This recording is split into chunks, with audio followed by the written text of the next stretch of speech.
नमस्कार, आप देख रहे हैं जेकेटी न्यूज। आइए देखते हैं दिन भर की बड़ी खबरें। प्रधानमंत्री नरेंद्र मोदी ने जम्मू कश्मीर के लोगों के लिए आयुष्मान भारत प्रधानमंत्री जन आरोग्य योजना सेहत को लॉन्च किया। इस योजना से यूटी के 21 लाख लोगों को फायदा होगा और 5 लाख रुपए तक का इलाज मुफ्त करा सकेंगे। किसान संयुक्त मोर्चा ने केंद्र को पत्र लिखकर कहा कि उनका प्रस्ताव है कि किसानों के प्रतिनिधियों और सरकार के बीच अगली बैठक 29 दिसंबर को सुबह 11 बजे हो।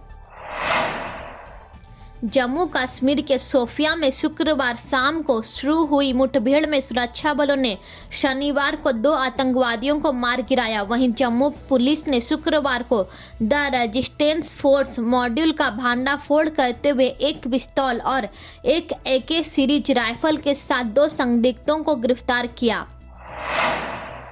केंद्र सरकार ने RTI के जवाब में कहा है कि PM केयर्स फंड भारत सरकार को उसके द्वारा स्थापित और नियंत्रित संस्थान है, लेकिन RTI कानून के दायरे में नहीं आता क्योंकि यह निजी फंड स्वीकार करता है।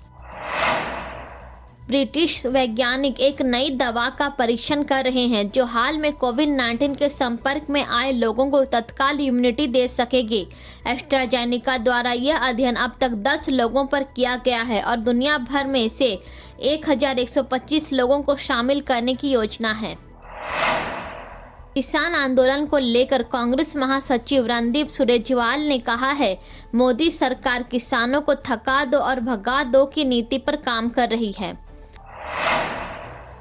नासा के अध्ययन के अनुसार बियर की आधी या उससे कम मात्रा पीने से ही करीब 75 किलो के इंसान के लिए ड्राइविंग में हाथ और आंख के कोऑर्डिनेशन में बाधा आ सकती है।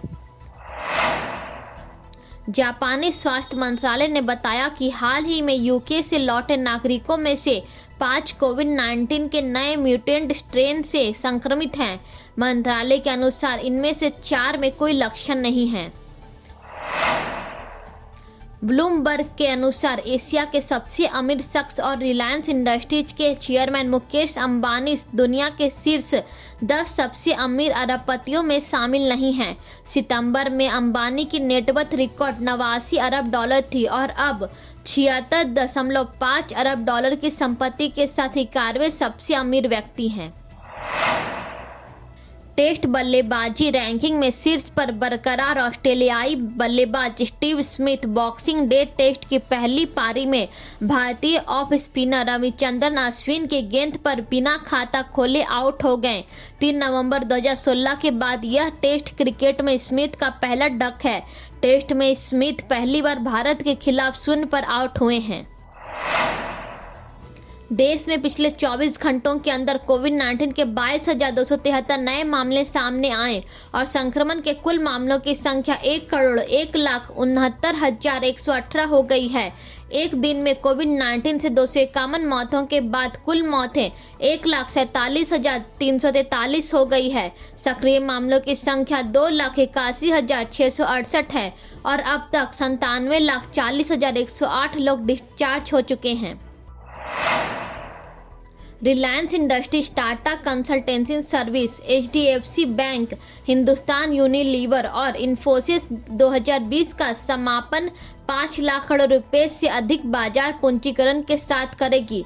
2020 के दौरान इन कंपनियों के शेयरों में 9 से 68% की तेजी दर्ज की गई है।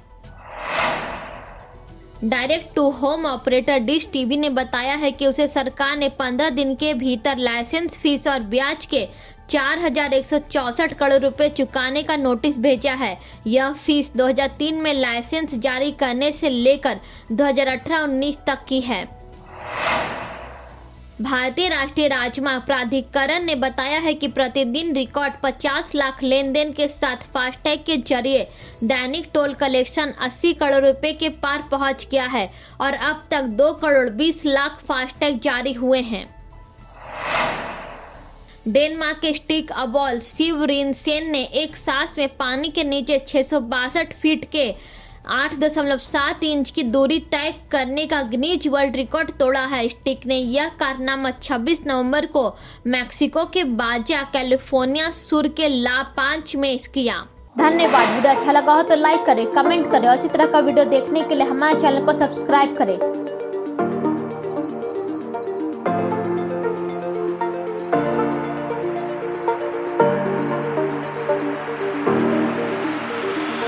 आप के साथ इंस्टाग्राम, ट्विटर और फेसबुक पर भी जुड़ सकते हैं।